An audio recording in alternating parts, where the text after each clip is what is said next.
Jean Arthur, Jeffrey Lynn, Mary Nash.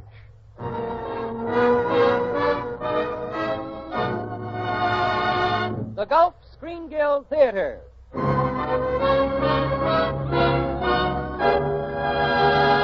Your host, the director of the Star's own theater, Roger Pryor.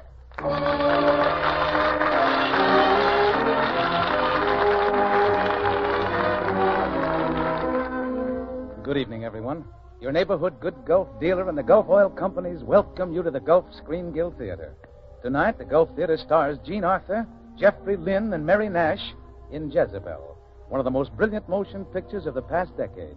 Jean Arthur's portrayal of the title role is her first radio appearance of the year, chalking up another Gulf Theater first. You meet all your favorite stars here in the Gulf Theater because this is truly the Star's own theater.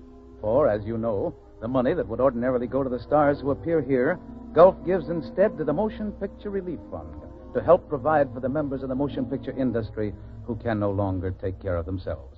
And now, tonight's story, Jezebel, especially adapted for radio by Charles Tazwell, with Frank Tours conducting Oscar Bradley's Gulf Orchestra. That applause, ladies and gentlemen, is for our stars who have just entered from the wings. They take their places at the microphone and the play begins with Jean Arthur as Julie, Jeffrey Lynn as Press, and Mary Nash as Aunt Belle.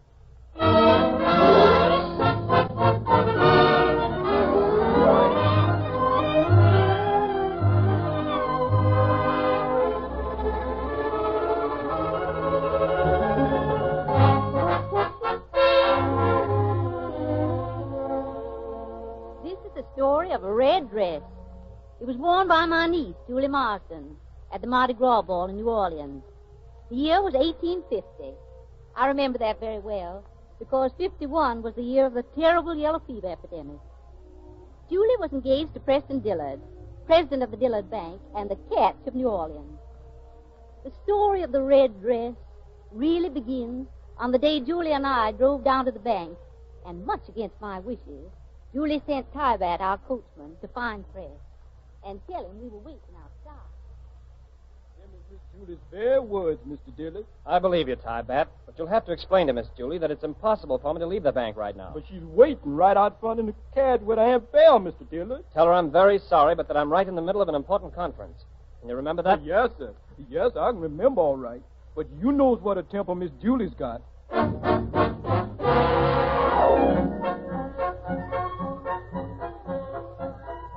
I still say it isn't ladylike, Julie, driving up to a man's place of business and sending word in by a servant for him to come out. Oh, Aunt Belle, don't be so stuffy. And how you could ever dream that any man would go to the dressmaker's with you? It's preposterous. I declare, if I were Press Dillard, Now, Dumpling, don't fret yourself about Press. He'll come. I've been training him. Miss Julie? Yes, Tybat. Miss Julie, What's the matter? Didn't you find Mr. Dillard? Yes, I done found him all right, only... Only what? Mr. Dillard say he can't come. He said what? He can't, that is, he's right in the middle of something important. Important? A conference. He say you understand. You go back and tell Mr. Dillard I understand perfectly. Tell him I suppose it isn't important that I've spent a month having my ball dress made for tomorrow night and that he promised to come and see it fitted. Tell him I don't suppose it's important to him what I wear to the ball. Julie. Go and tell him that, Tybat. Yes, Miss Julie, yes. Julie Marston, are you out of your mind? I'll show Press Dillard I'm more important than his silly business. You want to lose him? Lose him? Don't be ridiculous, Aunt Belle. He'll come around to the house tonight eating humble pie. I wouldn't be too sure of that. He always does, doesn't he? Come, Dumpling. Let's go on to Madame Pollard's and see what kind of a horrible mess she's made of my dress. If it's as bad as I feel, I shall put myself out to be charmingly disagreeable.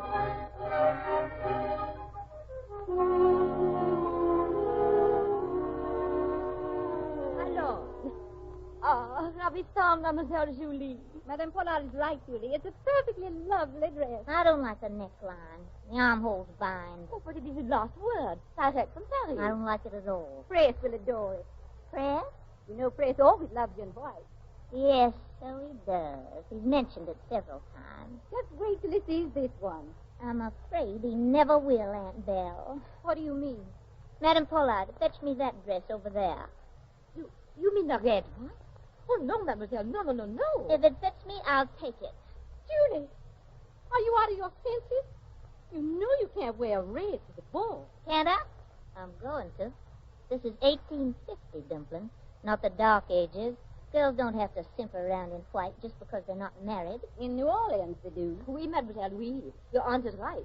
This red dress was made for that Vickers woman of Gallatin Street. Really? I have a much better figure for it. Julie, you can't be serious. Never more serious in my life. But, Julie, think of Press. Yes, Press is just the one I am thinking of. Deliver this dress tonight without fail, Madame Pollard. I want to show it to Mr. Dillard when he comes to apologize.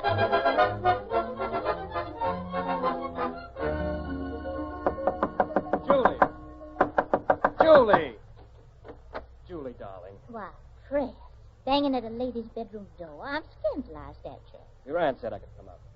Julie, I couldn't leave the bank today. You know that. I was just as disappointed as you were. Disappointed? I wasn't in the least disappointed. I couldn't walk out on a director's meeting and explain I had to go to the dressmaker's. They'd have thought me a fool. I scarcely missed you. Julie, how long must we go on like this? Like what? Fussing, fighting like a couple of children. As long as you insist on treating me like a child. Then stop behaving like one. Oh, Julie, there's no sense to this quarreling. We've got to stop.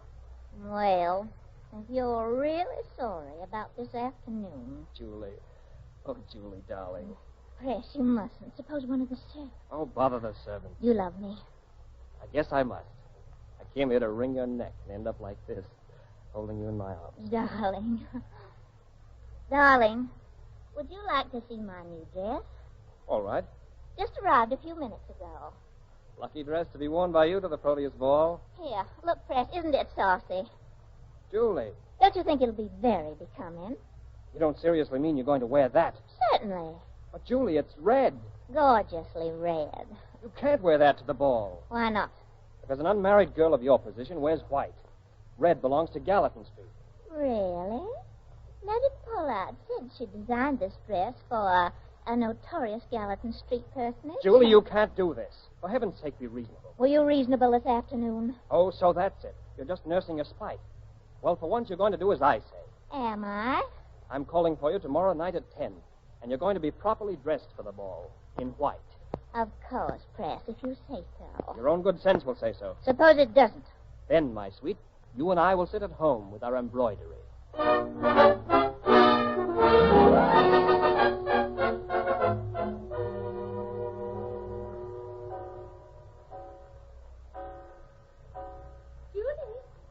Julie, Yes, Aunt Belle?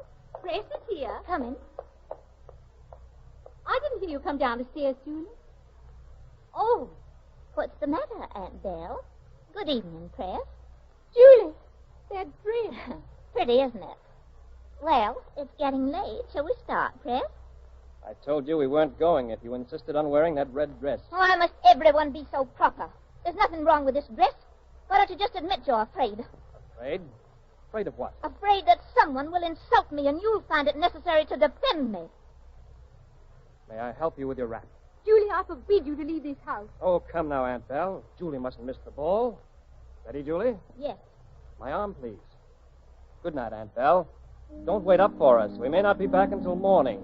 If then.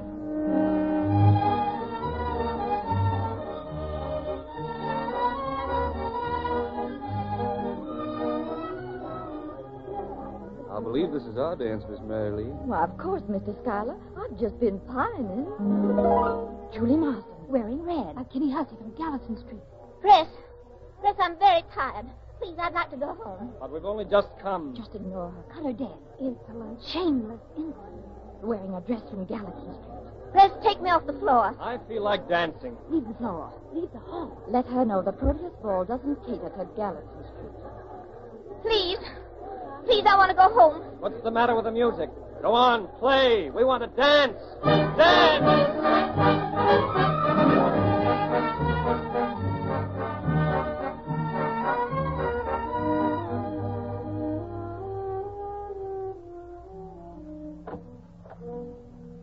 Aunt Belle's still up. Won't you come in, Press? No. Thanks for a pleasant evening, Julie. And goodbye.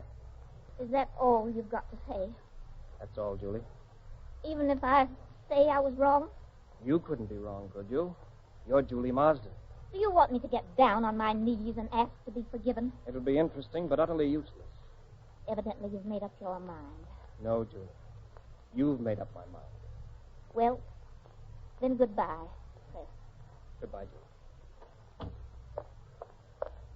Julie, I've been waiting on pins and needles for you to... Why, where's Fred? He's gone. Gone? Gone where? I don't know. But you mustn't let him go after him. No. He'll come back. Wait and see. He'll come back. Probably tonight. Or tomorrow or the day after. Julie, child. He'll come back begging my forgiveness. You'll see. He's got to. Don't you understand? He's got to. Because Press can't get along without me.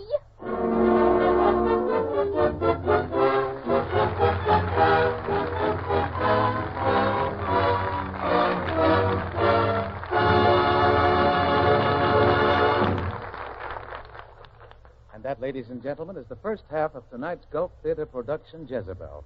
The Gulf curtain will rise on Act 2 in just a few seconds, during which Bud Huston would like to carry on from where he left off last week. Carry on, Bud.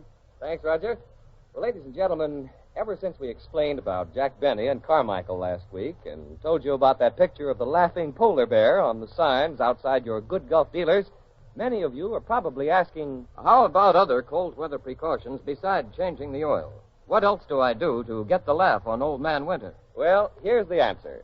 Turn in where you see the laughing bear at the sign of the Gulf orange disc and ask for Gulf Winter Guard service. It's a really complete job.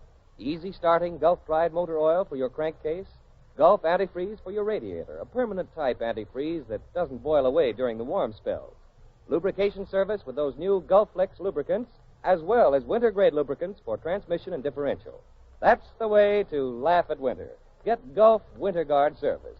It costs far less than you'd think. It's much cheaper and a lot less trouble than letting that first cold morning catch you with a frozen radiator or an oil so heavy that your motor won't turn over.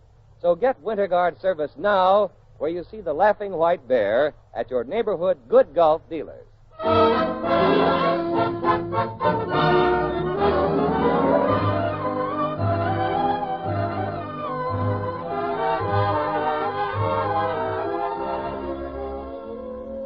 The curtain is about to rise on the second act of tonight's Gulf Theater play, Jezebel, starring Jean Arthur as Julie, Jeffrey Lynn as Press Dillard, and Mary Nash as Aunt Belle.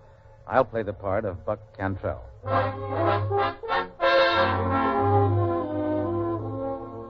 Let me see now. Where were we in my story of the red dress? Oh, yes. Yes, I just told you how my niece Julie wore the red dress to the Mardi Gras ball. Well, that high-handed escapade cost Julie most of her friends. And Press Dillard left for the north the very next day. Called to Boston on business, so they said at the bank. Julie was broken-hearted. But for appearance's sake, she began going out with a hot-headed, dashing young planter named Buck Cantrell. A year passed by. Buck had often asked Julie to marry him, but she'd been unable to get Press out of her heart. And Buck had long since realized his cause was hopeless.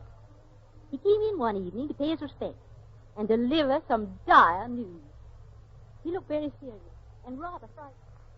The best thing to do, Aunt Belle, is take Miss Julie and go up to your plantation at Halcyon until this scare blows over. Is there really cause for alarm, Buck? Of course not. Doc Livingstone says it's spreading like wildfire, Miss Julie.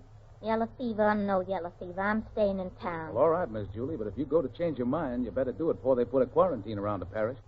Well, I guess I'd better run along. Oh, by the way, I almost forgot. Two of the directors of the bank are down with fever, so Press Dillard's coming back. Press Dillard? Coming back to New Orleans? Yeah, arriving Friday on a packet. Well, goodbye, Aunt Belle. Bye, Miss Julie. Julie, did you hear? Press Dillard is coming home. Of course he is. He had to come to me. He couldn't help himself. What do you mean? He wouldn't know how to fight as hard as I have to keep from going to him.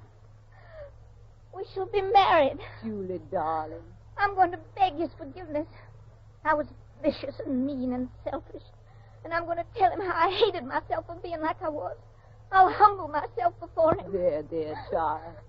We'll go to the plantation at Halcyon, Aunt Belle. Of course.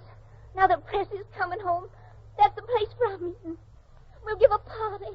A wonderful party. Invite everyone we haven't seen for ages. And we'll laugh and sing and dance. An old-time party that'll never be forgotten. A party party to celebrate Press's homecoming.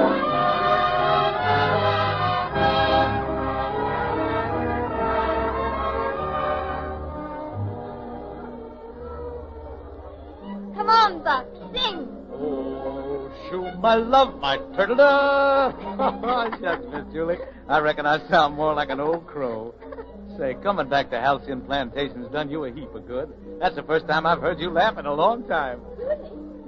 Julie, Press is here. Where is he? In the library. Excuse me, Buck. Julie, wait. There's something you got to know. Later, Aunt Belle. Press. Julie. Press. I can't believe it's you. Here. I've dreamed it so long. A lifetime. No longer than that. You're looking well. What fools we were. That's all over, Julie. Of course it's over. Shall I cry for you, Press? Nobody but you ever made me cry. That's past now, Julie.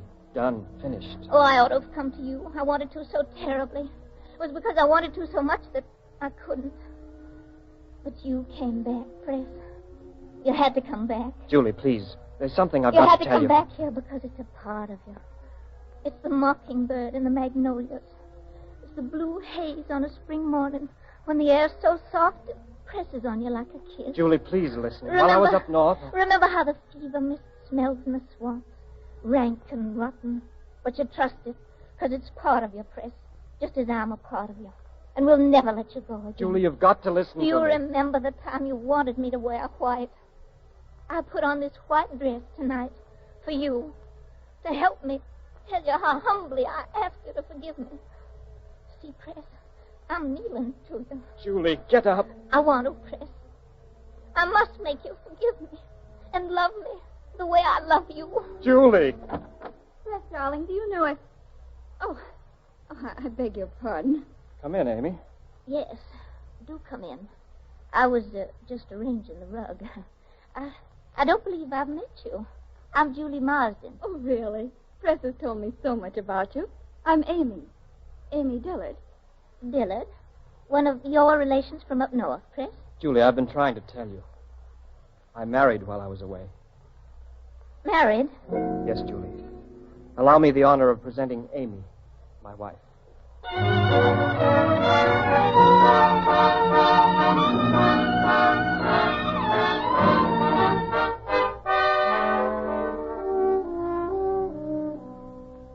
Well, such an announcement from a man to a girl who had thrown herself at his head and humbled herself at his feet would have broken the heart of anyone but Julie. Julie didn't cry. Julie's one desire was to hurt Fred. Hurt him badly. That evening she met Buck as she came in from the garden. What's the matter with you? It's nothing, Buck. It is. Say, you were out there in the garden a mighty long time with Press Dillard. Please, Buck, Press has been drinking a little. He said a few things he's not responsible for. Yeah, I thought so. What does he think a lady's house is? A riverboat bar? What did he say? He said something about meeting him later tonight, after his wife had retired. What? Forget it, please. This will just be a secret between us, Buck. Why, Yeah, sure, Miss Julie. I wouldn't want some silly thing I said to be the cause of anything. You set your mind at rest. You won't be the cause. But you can depend on me, Miss Julie.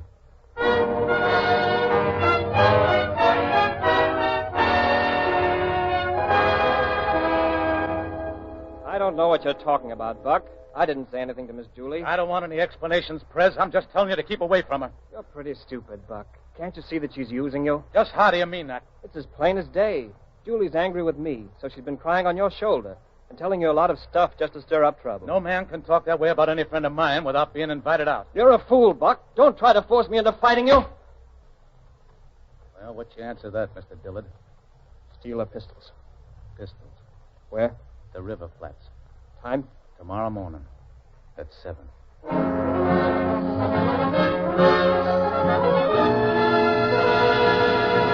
We've got to do something, Aunt Belle. We can't sit quietly here while Buck and Press are out there somewhere shooting each other. It's easy for women to stop me and Paul and Amy, but they can't ever stop them. Julie could. I haven't the least idea what you're talking about. Don't pretend you don't know what's happening out there, Julie Marsden. Oh, the meeting? Yes, a silly custom. But men call it chivalry. You're the cause of it. I don't know what you mean, Amy, but I do envy them. To face what you hate. To kill, or be killed. To settle something. We can't do that, we women. It doesn't mean anything else. To you? Why should it? Look, Aunt Belle. I picked these flowers early this morning. Aren't they lovely? Julie, child. She's no child. She's a jealous, beaten woman. She still loves Fred. Front door. They're back.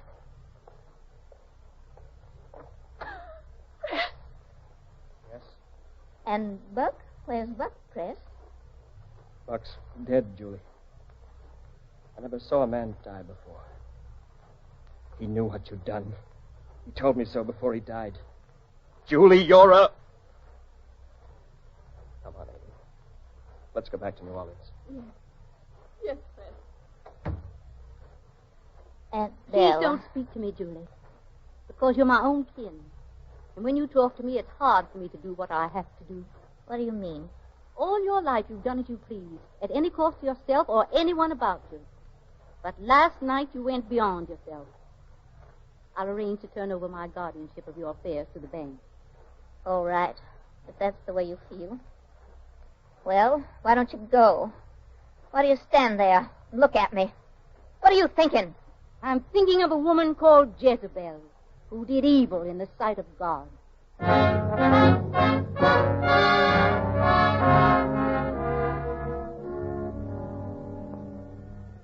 Buck's death should end the story. For Julie, deserted by everyone, was left to repent of her sins in bitter loneliness at Halcyon Plantation. Scarcely a week had passed, however, when Julie had an excuse to come out of her enforced retirement. Receiving word that the plague, raging through New Orleans, had at last claimed Press Dillard, and knowing that the authorities were sending all yellow fever victims to the dreaded leper island of Lazarette, Julie made her way past the quarantine barricade. She arrived at his bedside to find him raving in delirium. Beneath the swamp, Nicholas. It's part of you.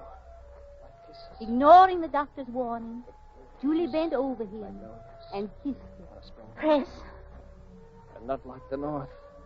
Because we'll never let you go. Press, darling. It's Julie. Not ever to get away from you.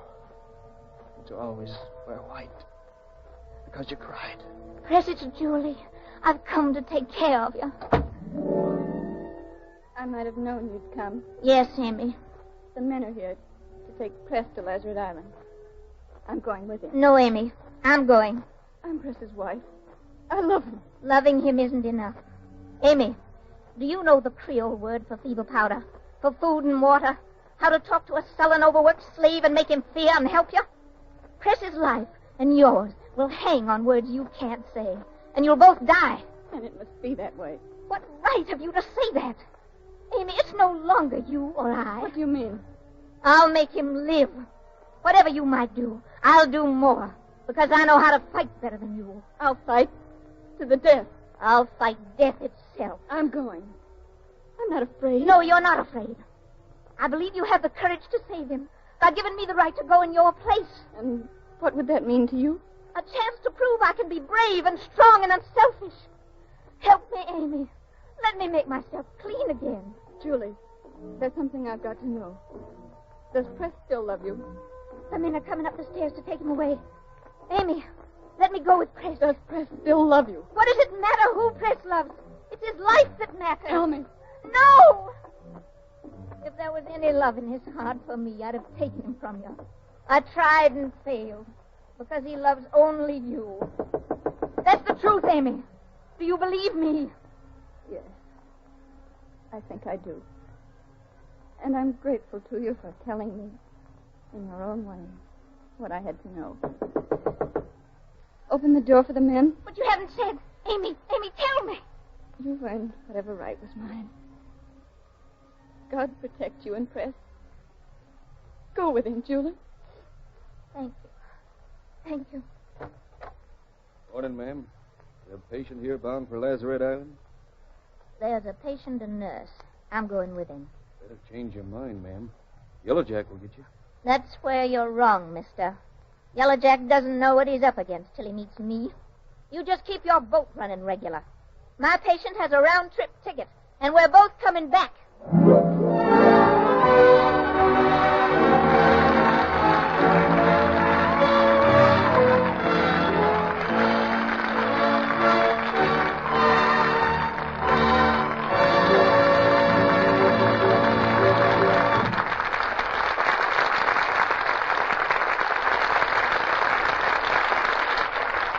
you, Jean Arthur, Jeffrey Lynn, Mary Nash, and Frank Tours conducting Oscar Bradley's Gulf Orchestra. You were all swell. Gosh, I'll say they were, Raj. As a matter of fact, I've written a little poem about today's show, and, well, I'd sort of like to dedicate it to Jean Arthur, if she doesn't mind. Would you, Jean? Not at all, Bud. It's an honor. Please read the poem. Well, I'm too modest. Would you read it, Jeff, please? Okay. Roses are red, violets are blue. But, Jean Arthur, my hat's off to you. Tip, tip. What's the tip business? I'm tipping my hat. Goodbye, Bud. Oh, no, look, Roger, wait a minute. Give me another chance. I've got some more serious stuff, too. Now, I write serious stuff. Now, look at this. When the going gets real rough, when Old Man Winter does his stuff, when it's cold enough to wear a muff, you can laugh at winter, sure enough, if you use Gulf Pride motor oil in your crankcase and the new stepped-up Gulf No-Nox gasoline in your gas tank.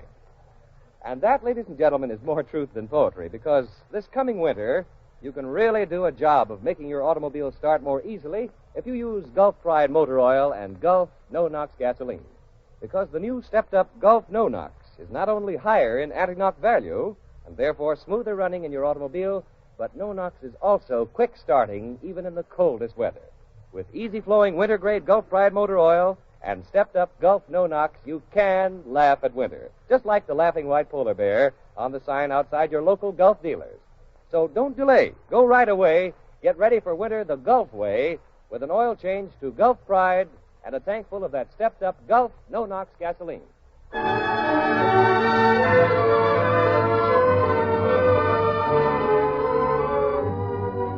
Now, ladies and gentlemen, here's a special delivery letter I've just received. It says, quote, Dear Roger, be sure to remind your audience that next week the Gulf Theater will present that smash motion picture success, A Great Man Votes, with Academy Award winner Thomas Mitchell, little Virginia Wyler, and a man who is not only a great tragedian and a great comedian, but a great guy personally, John Barrymore, unquote.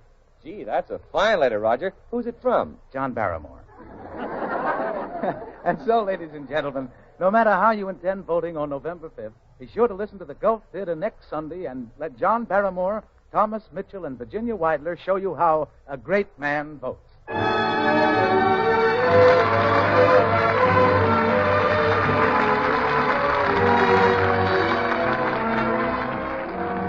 This is Roger Pryor saying good night for your good Gulf dealer and reminding you that at times like these, we mustn't forget to take care of our own.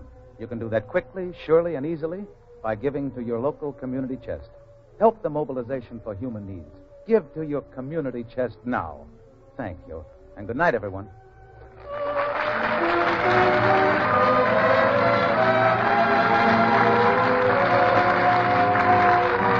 Jean Arthur can soon be seen in Arizona, a Columbia picture. Jeffrey Lynn's latest for Warner Brothers is For Mother, soon to be released. This is the Columbia Broadcasting System.